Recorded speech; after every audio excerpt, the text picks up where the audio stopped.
All right, so we will call the meeting to order at 6:31, and I know that sounds awfully formal, but we're not really a super formal group here, so don't let that dissuade you. I do have an announcement that I read at the beginning of each meeting, at least recently. Tonight's meeting is being streamed at sandwichtv.org and broadcast on local channel 9. The meeting will be available on their YouTube channel and website tomorrow.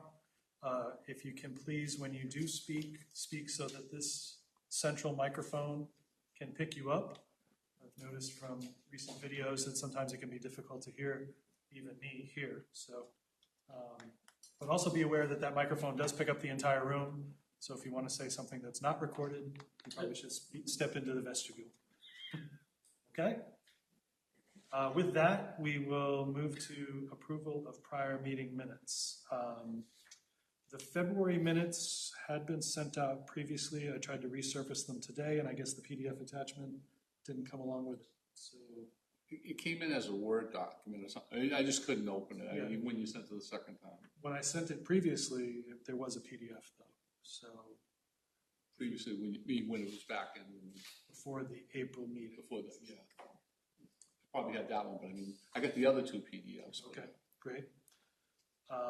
So I will entertain any motions that you feel appropriate. Move that we approve the February meeting. Okay. Moved. Anybody seconded? Second. Okay. And any questions on those? All those in favor? Aye. Okay. Now moving to the March. Anybody want to make a motion there? I'll make a motion that we approve the minutes of is it the March 17th as submitted. Okay. Anybody have a second? Any questions? All those in favor? Aye. Abstain. Okay. And then the April minutes, which I just sent. I'll make a motion that we approve the April 29th minutes as submitted. I'm sorry, 28th. Thank you. Motion and seconded. Any questions? All those in favor? Aye. Abstain. You will also abstain. Okay. All right. All that housekeeping out of the way. We did not meet in May because your humble chairman forgot to send out the agenda at the appropriate time. Fall on my sword for that. And here we are tonight. Normally we would do a public comment period. I assume you were all here regarding Town Neck. It's an item on our agenda later. Yes. So if you have public comment about something other than that, we'd welcome it. But otherwise, we'll save that for that point. Anybody else have public comment? No? All right. Ongoing business. Service road. Shared use path update. Sam, I will turn it over to you first, and then I have a question. Let's see, so there are two items that you have listed here, punch list and ribbon cutting. As I understand it, Mass DOT and Lawrence Lynch continue to work on the punch list items. They've made aware that they will be closing it out at some point. I don't have any specific information as to when that is. I don't know exactly the extent of their punch list between Mass DOT and their contractor, but they indicated that they're still working on it. So that is necessary to then complete the project. They indicated they'll walk it with town staff, DPW, basically turning it over at that point. And later in the fall, there may be a ribbon cutting that would be scheduled.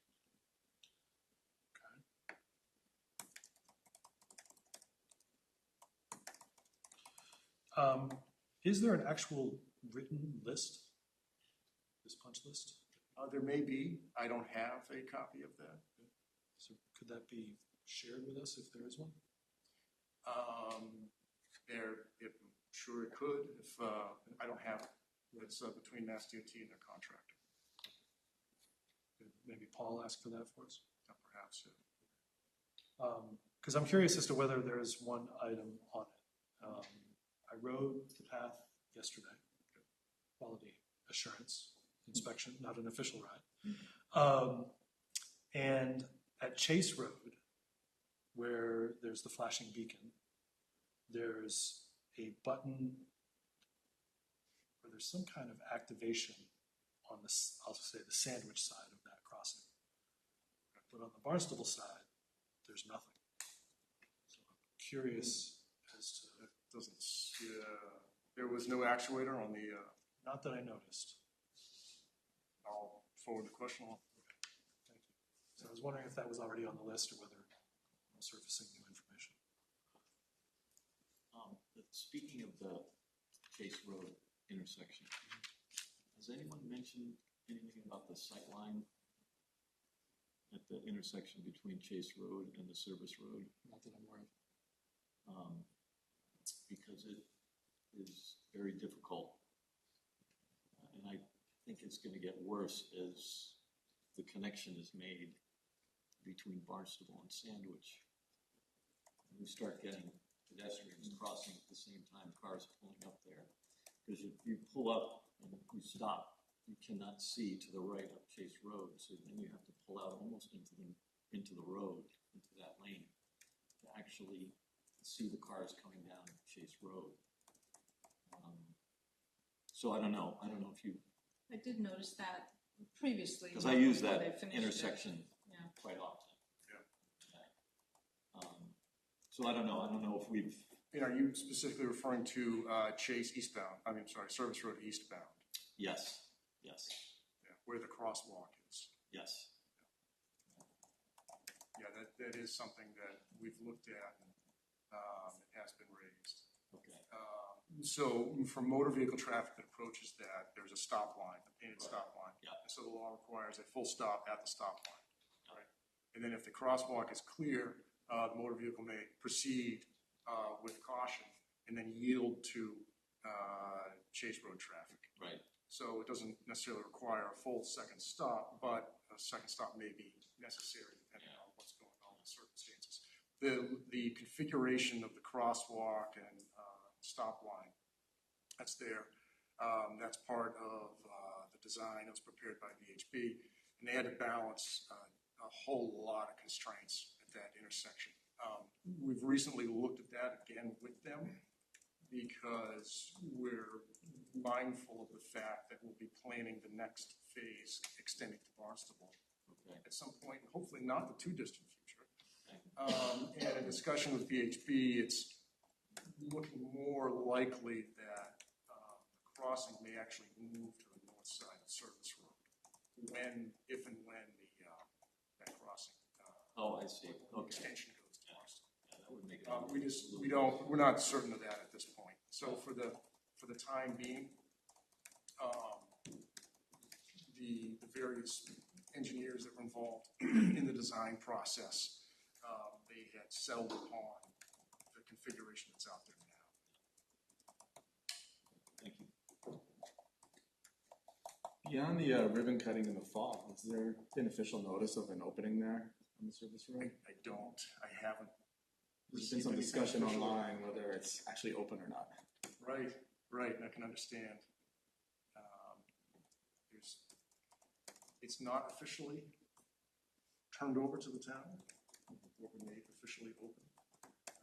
It's still under Mass DOT control as a construction project anyway, and the contractor. But it's imminent, I'm sure. So it wouldn't be considered officially open until it's handed over to the town or they're done with their punch list? That's my understanding.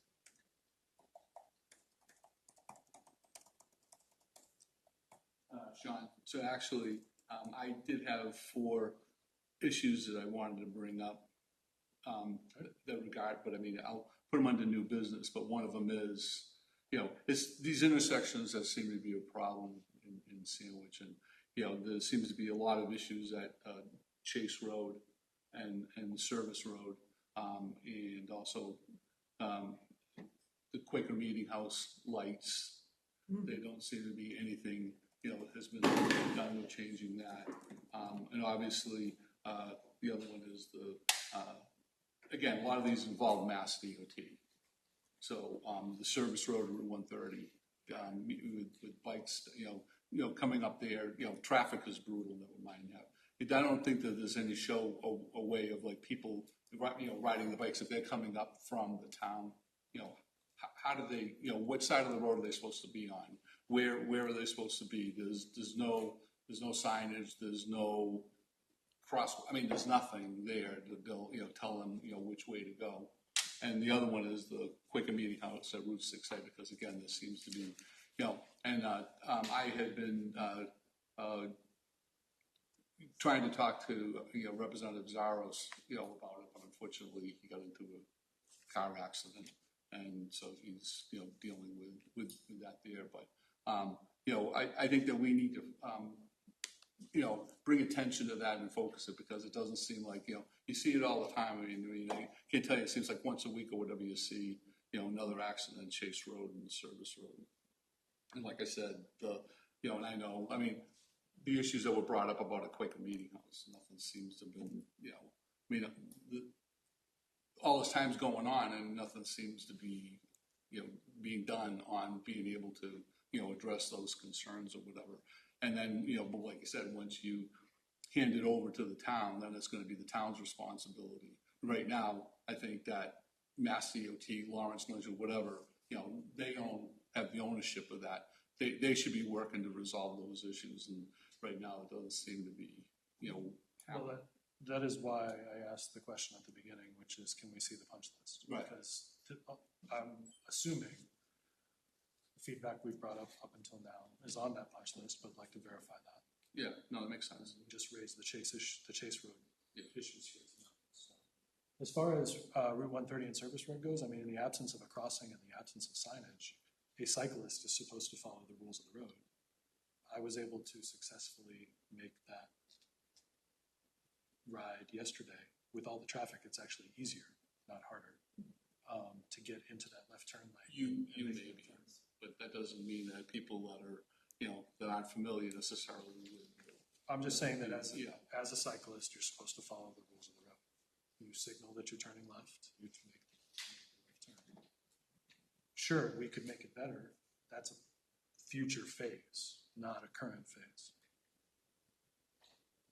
Well, I just know, I go through that intersection obviously all the time. And I will tell you, and as I've talked to my neighbors and as time has gone on, so many more people are like going, they won't even go down that way. They'll go all the way around Quaker Meeting House if they have to because of the way, the traffic. And again, this was, so I remember back when they redesigned and did all that there. One of the conditions was that Mass DOT would come back and review that if a situation got bad. Well, it's gotten bad, and Mass DOT is nowhere to be found. The purview of this committee is bicycle and pedestrian, not motor vehicle. But like I said, but we see a lot of bicyclists, coming up, that hill. That's a tough hill, to bike up. I'm sure, as you all know. So, and again, it all depends on the experience of the bicyclist that's coming up there. That's the concern. Our long-term goal is to make that a shared use path under that bridge, as you know. Yeah, right. So we are supposed to be making it easier for more cyclists to be able to not have to make that crossing across Route 130. But in the absence of that, something still should be identified for that. So the bicyclists do know.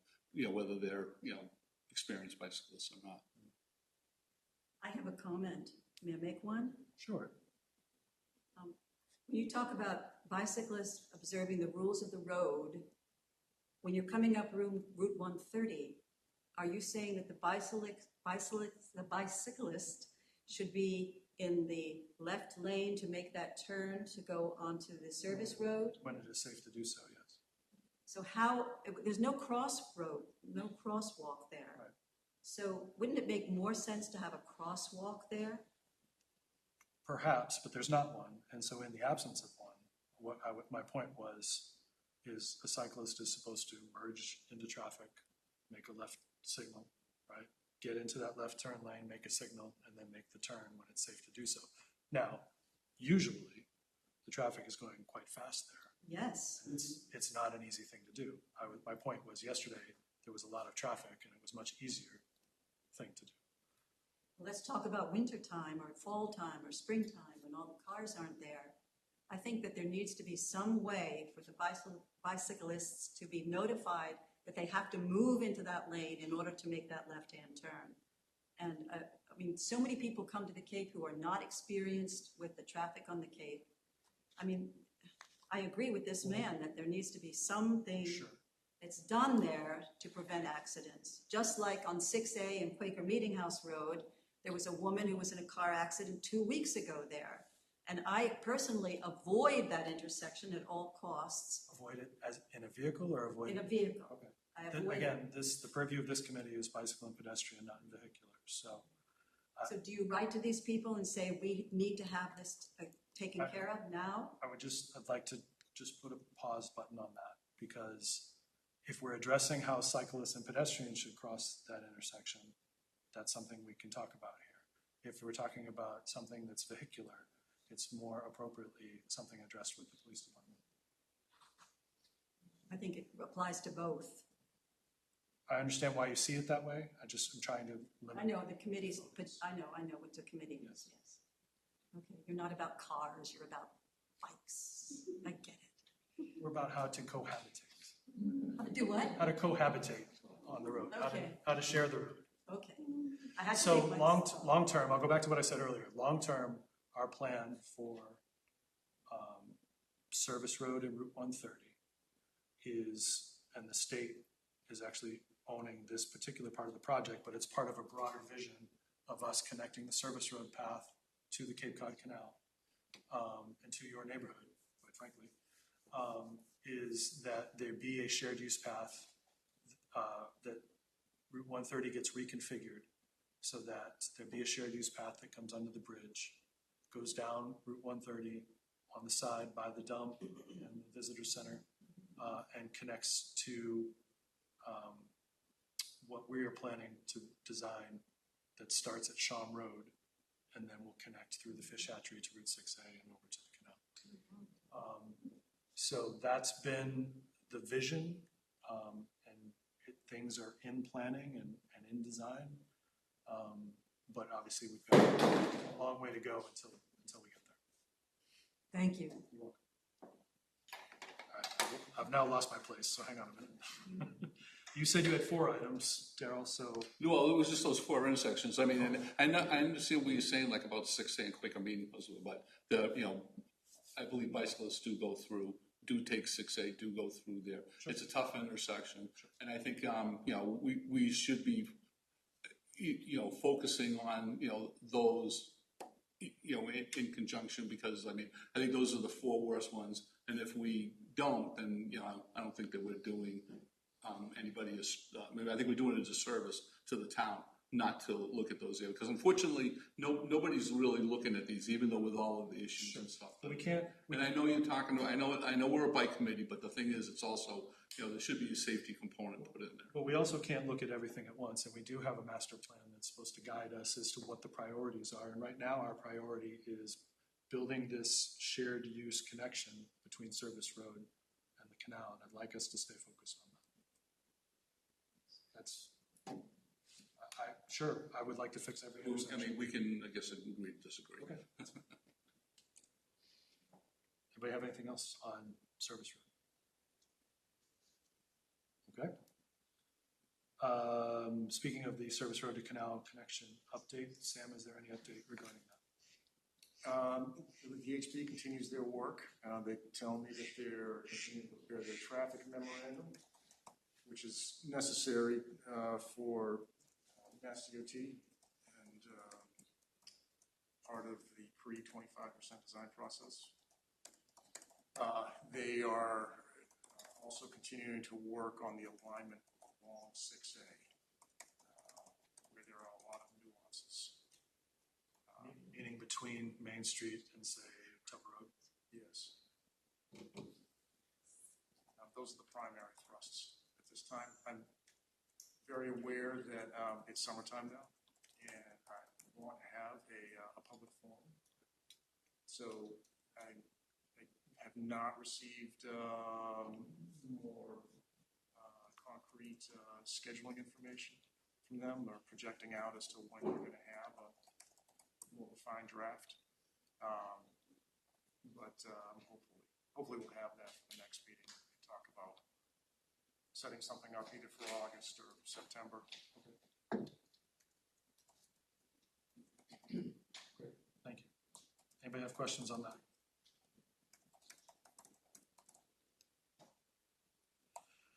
Okay, any grant application updates? I will say that Mass DOT has not made any public announcements. I'm cautiously optimistic that we may receive favorable results in a couple of weeks. Okay. That's about all I can say at this time. I will read between the lines.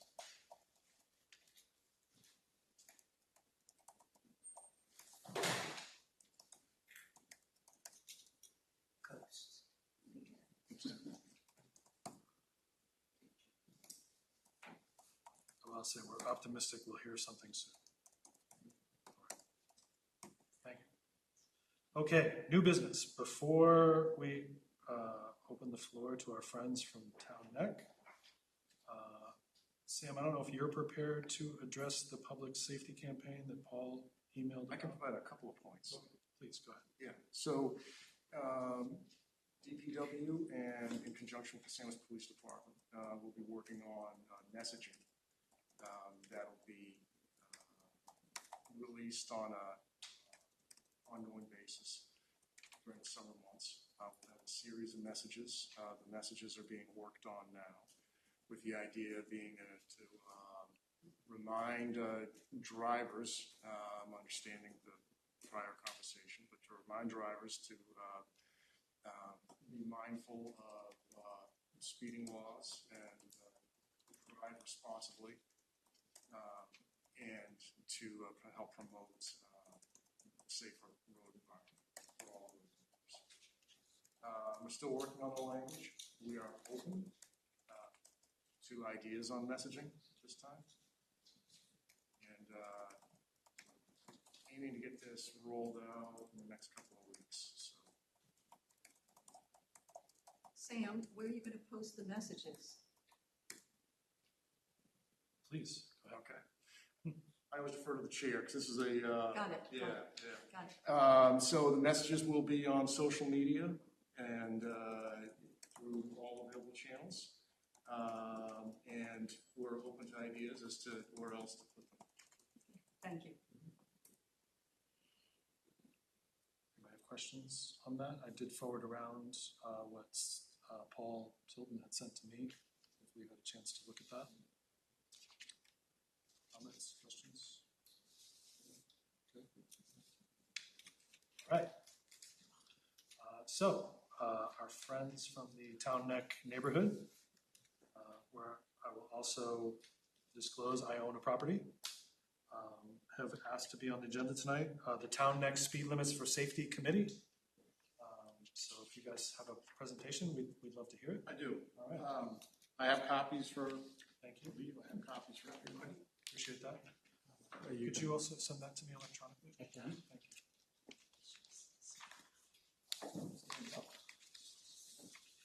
All right. Good evening. My name is Carl Lajeunesse. I reside at 61 Wood Avenue in the Town Neck neighborhood of Sandwich. I'm here representing the Town Neck Speed Limits for Safety Committee. Cheers. In Town Neck, there's over 602 houses densely packed. Our roads are our sidewalks. We have no curbs, no crosswalks, no center lines, no street lights, no advisory signs that children are at play. Yet our speed limit is the same as the developed parts of Catuit Road and Quaker Meeting House Road. Our only speed limit sign is on Town Neck Road near the railroad tracks and Tupper Road. We feel forgotten. Our goal is simple. Ask the town to designate the Town Neck neighborhood as a safety zone per the Commonwealth statutes. This designation will require a speed limit change from the current limit of 30 miles per hour down to a 20 mile per hour safer speed limit. The Commonwealth describes a safety zone as follows. The streets should be adjacent to a land use that is likely to be an origin or destination for vulnerable road users. Vulnerable road users, going to Town Neck Beach, going to the boardwalk, going fishing or kayaking or swimming in Mill Creek Marsh, going to Treehouse Brewery, and many more opportunities. The safety zone should contain one or more areas that have potential conflicts between motor vehicles and vulnerable road users that warrant a reduction in speeds. We have residents and visitors walking with dogs, seniors walking for exercise, children riding bikes and the like, and all sorts of movement towards the beach, the boardwalk, and the entire area. The Town Neck Speed Limit Safety Committee has canvassed the Town Neck neighborhood, and obtained almost 200 signatures in support for this action to be approved by the Town of Sandwich. As a matter of fact, the Town of Sandwich can adopt this policy without any Commonwealth approval. In closing, the Town Neck Speed Limits for Safety Committee is asking for the support of the Sandwich Bikeway and Pedestrian Committee. We will speak at the June 26th Select Board meeting during the public forum. Your support would be an additional strong statement to protect the residents and visitors of Town Neck neighborhood for years to come. Can we add you to our support list? Thank you. Questions? Thank you. Appreciate the Yeah. written version too, so I can add it to the minutes without having to retype it. Questions from the committee or comments? What are the boundaries of the Town Neck neighborhood? Well, Town Neck Road, and everything to the right. We cross over the railroad tracks, Town Neck Road, and everything to the right, down to Freeman, all the way down Wood Avenue, all the way down to the Town Neck Beach. And the boardwalk. 602 homes are in that area. Believe it or not. On 50 by 100 lots. Yeah. So is there a lot of traffic? I mean, I know the main route to go down to the beach and Treehouse and that, I don't know the name of the road, but is there a lot of traffic on the inside of Town Neck as well? Yeah. What we're experiencing is there's a lot of rental units now in the area, and that's kind of, been a growing issue in Town Neck over the last, 5 to 10 years. So there's a lot of rental units. So we have people that are in our neighborhood, that are their experience and everything we have, and they're not familiar with it, okay? And there are no speed limit signs in our area, okay? Even though it's 30 miles an hour, which is unfathomable that there would be a speed limit that high.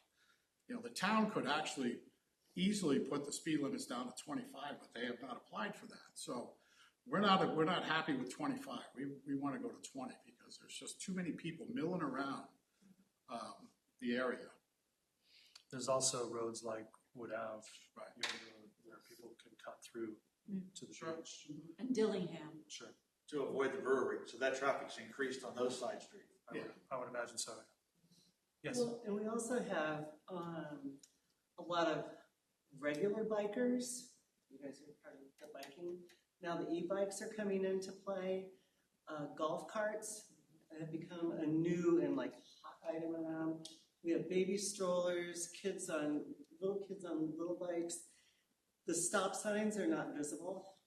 Some are, some aren't. I would love to see the town make the red stop sign red instead of having it be silver and gray, and clear the bushes that are in front of the stop signs, because it's pretty clear that a lot of times, even a resident, you don't see that stop sign. It's not visible. So we need a little bit of care with all the increases in real estate tax that we pay. We need to up the ante here in Town Neck. We need to protect the people that are here, the kids that are coming, all the tourists. That's where we get our the money. Sandwich gets thousands and thousands of dollars. Should be taken care of a little bit better. would there be any consideration between speed limit on like the main road and the artery versus residential roads, or you think it should all be? Well, 20? Because that might be hard to. I've given that a little bit of thought. Right now, Town Neck Road is 30 miles an hour. The traffic on that road Goes 40. and 50. Or 50. There are a lot of people going, not into Town Neck, they could be going to Pilot House, they could be going to Seafood Sam's, and there are people on bikes. We have a lot of bike traffic down there. I'm sure you guys, if you're bike riders, that you've gone down and gone on a canal and all the way through there.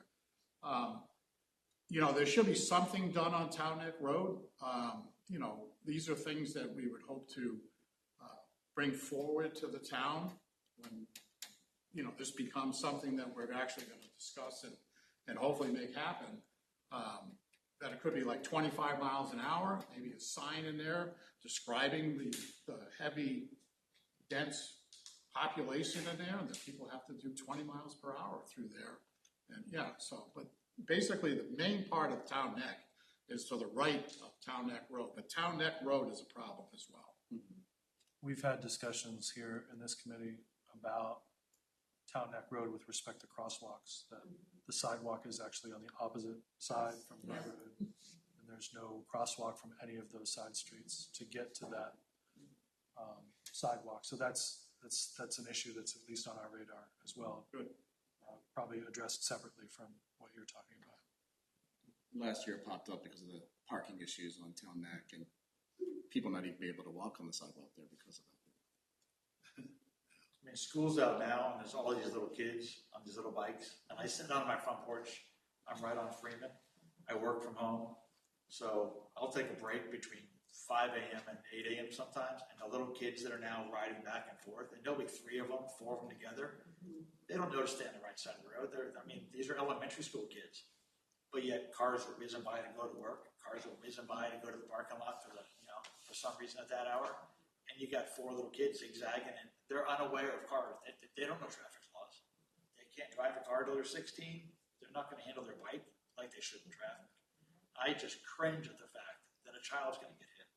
These cars are whizzing by so fast. You're just waiting for an accident to happen and a little child to get hit on a bike. And you can't blame the kid. You really can't.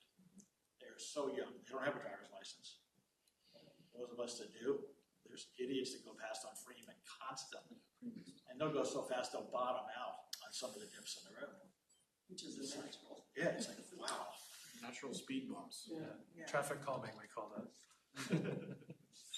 Go ahead. But you can also, even if we put up the signs, I think we need to enforce whatever signs the town of Sandwich puts up, whether it's a speed limit sign, you can go to no pets or wherever, but there's no enforcement. There's nobody around that, so what? If we put up a sign that says 20 or 25 miles an hour, where is the enforcement? Like, do you have cameras or something that actually take pictures of, that's way over the head. But we probably don't have the enforcement to put a. It's definitely a question for the police department. There are, like on Katuitt Road, there are signs now that show the speed Yes. the person Yeah. is driving. And I've seen that in other towns too. Do they ticket as well? Do they photo and ticket? I don't think they can in Massachusetts. I think that there's specific restrictions around that, but certainly as a traffic calming measure, the term I used just a few minutes ago, those signs help with that, to just at least create that awareness. We had a home in Sanibel, Florida, and it was an island that had no traffic lights. And that was 4-way stop sign entering the island, thousands of cars a day. They had a guy standing there directing traffic because they didn't want a traffic light. They put a light up on the back side of the island where traffic was moving. There's a lot of bike traffic. And if it clocked a car going over, I think, 25 miles an hour, it flashed a red light and made that car stop at that sign to then let it proceed. At first, they were annoyed it's a traffic light, but it slowed the traffic down considerably. So they couldn't ticket there either, but they had the speed sign that showed the speed, and if they were over the speed, it went to a red solid. The car was then forced to stop to then proceed going further. People fell in love with it. So it slowed the traffic down considerably, so that might be an option, of having a digital sign that when it senses traffic's going above the speed limit, it turns red. As a side note, I just got back from Italy, and when you drive on the highways there, on the freeways, they have automated speed cameras, and just the knowledge of those makes you slow down. Yeah. Many Americans come back with thousands of dollars of speeding tickets because they don't have that knowledge. But Careful what you ask for. that's an aside. Other questions or comments from the committee? Yeah, I just have so when you go to the selectmen's meeting, I mean, you requesting them to authorize to be able to put the 20-mile, I mean, they can just do it without going, they vote on it like right at that time there. Yeah, our meeting on Thursday night, we're going as public comment, so that means there's really not gonna be any, there's gonna be give, but, or take, or. Yeah, that's right. But yes, we are going to request and ask to be put on their next meeting agenda so that we can discuss this, you know, with the expectation that we're gonna be able to reach some sort of finality and get this done.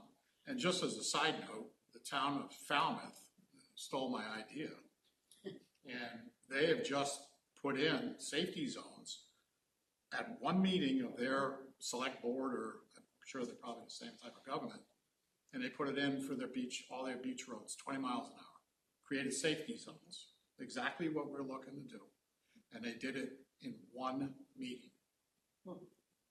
So. My other question, Sam, do you know, are there any more of those signs that do measure how, you know, what the speed limit, you know, a car travel? Back signs? Yeah. Flash speed? Yeah. That's through the Sandwich Police Department. They may have had a grant to do that. I'm not sure what the status is on that, but I believe they've been deployed. We have 3 in town now. We had 1 at one point, but now we have 2 more that we got through a grant just within the last. There's one by the Wing short School, period of time. there's one at Patuit Road. So we would love to engage One of the those. bigger meetings. They do move them around. Well, there's the mobile trailers, but then there's actually a permanent sign at the Wing School. So to request something like that there, would they have to go to the police department to try to see if there's, like I said, if they're moving them around, you know, to be able to request having something, you know, placed there on town neck? Yeah, and the police department also has a mobile speed trailer. You may have seen it in the. Oh, yeah, that's true. That's another option. Yeah. So yes, making a request through the police department can be. So maybe that's, but again, that's only going to what the current, Correct. you know, but at least even having that would hopefully slow down, you know, some of the traffic until, you know, you could get to, you know, the 20 mile an hour. We're in the town next Super Bowl right now. And so I would make that call. Sam, do you have a perspective on this from an engineering standpoint? Well, I'm here to listen, and thank you for providing all this. I'll take this back and discuss it with the other folks, Paul Tillman and others. And we'll listen in on. Okay. I get where you're coming from, absolutely. I can see it, you know. You want it to be quiet and people be respectful and drive in a respectful manner. It's very important. Yeah, not run over our grandkids, you know. The mechanism as to how to achieve that, Right. it's something I think needs more exploration. I believe what you're talking about is Chapter 90, Section 18B, safety zones, right, which is technically a regulatory sign. What's out there now are statutory speed limits under Section 17, Chapter 90. Right. And so the guidance that we received from Mass DOT on speed zoning, if we go to regulatory signs like Section 18B, Mass DOT advises that a speed study would need to be done to demonstrate the need. That's the guidance that we received from Mass DOT. And then what they do is it's part of their guidance, they refer that back to the funding and then the requirement under state law that the funding we receive require compliance with manual uniform traffic control devices, MUTCD, which is a national standard governing all traffic signs, including speed signs. And that they all comply with the national standards and then the Massachusetts amendments. It's only take a week or so, right? I'm sorry for the long explanation. It's No, just, I know. This is the position that I'm in, and I've got to manage all this. So it's My research clearly points that it's not a lot of heavy lifting on the town's part. In regards to dealing with Mass DOT, I spoke with Gareth Saunders. I'm sure you've. I'm not going to proclaim to be an expert Okay. on the process that's required either. I'm just providing some Yeah, I understand. insight as to. You got the right language. I understand exactly what you're talking about, so. But when the study is done, it really needs to be done in the summertime when the issue is most critical. I mean, if they were to do a study in December, it would be a very different study from a study done in July. So whatever study, if they have to do this study, please, we have to make sure that the study is done at the appropriate time. Perhaps. And I would also add that the net effect, right, is you want to encourage responsible driving. That's the ultimate, Year the round. ultimate goal. But the Yeah. children are out there riding their bicycles mostly in the summertime, not in the middle of the winter. There are very few children living in Town Neck full-time. So it's really critical. We've already had one cat killed by a speeding driver, and we just don't want to have a child killed. It could be, a relative of any one of us. So that's our concern. Sure, that's heard loud and clear, for sure. Yes, speed bumps allowed. My concern is I live on Freeman Avenue, and from 1 mile from my house on Freeman Avenue, there are 17 liquor licenses. So from the corner of Wood and it's amazing. And when you think about it, these people mention the children with 17 liquor licenses and a 59-acre, because Town Neck is only 59 acres. It's a dangerous situation that's going to happen. It's going to hurt somebody. If you come out of the treehouse and there are 17 cars tonight, all parked on the sidewalk, for me to walk on the town beach back to my house, I got to walk in the middle of the street. That's insane. And I'm telling you, the insurance companies, and once they see that, and all those people have been drinking, that are backing out of the treehouse and backing out to two-way traffic. Can you imagine that? Park in front of the treehouse. They park on the sidewalk so that there's no way I can walk on the sidewalk. And when they want to leave, they back up into two roads of oncoming traffic on that corner. Can you imagine that? Somebody is going to be hurt. And if the insurance company that insures this town are going to see something like that, we're going to do something about it. Because everybody comes out of the treehouse, everybody comes out of the pilot house, everybody comes out of seafood. They're loaded. I mean, they have a few drinks. They don't go in there for one. And it's gonna hurt somebody. And it's a shame. It has to be something, has to be done. Well, the speed limit would go. Yeah, see it? Well, there's only one sidewalk, and that runs along the entrance going around Town Neck.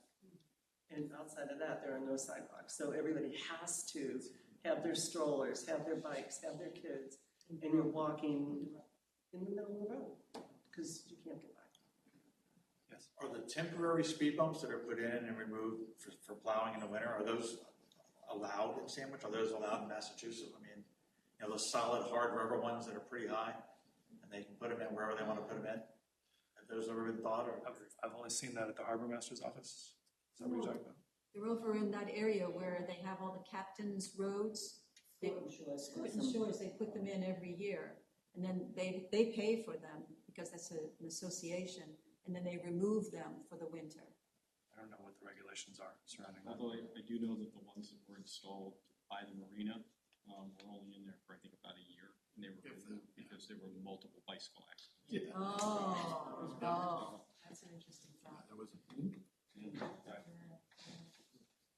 So anyway, thank you for listening to us, and, we'd love to have your support. I mean, that would take the form, I think, of a letter to the selectmen. Okay. I'll make a motion that we, support the committee here to go the 20-mile-an-hour speed limit, you know, to go to the selectmen's meeting so that, you know, for all the reasons. I know, you know, we're talking about miles per hour. I mean, you said you were talking about, you know, cars out there, but there are obviously bikes and kids and all kind of other things that go along with it. So I think that we really, it behooves us to support I think a letter that was structured around our advocacy on behalf of cyclists and pedestrians. Especially when it says the lack of sidewalks and everything, you know, so that, you know, it would make sense. Sure. I do just have one question though. So when you were collecting feedback and collecting signatures, was there anyone that you spoke to that was opposed to it? Not opposed to the change in the speed limits. The biggest opposition was people from my interview. Everyone here went out and did a street, so maybe they have different stories, but the only person or persons, there was only like two, they were not interested in having signs in the neighborhood. Yeah. Okay, I don't know what they were thinking, but, you know, they want one thing, but they don't want the other. And you can't get one without the other, in my opinion. We have to have the signs, we have to have education for the drivers to know what the expected speed is in that neighborhood. And there's nothing now, so it's anybody's game. And so that was really the only, nobody that I know of, anybody have anything different? No. I ran into actually 6 people that said, I don't want a sign in front of my house.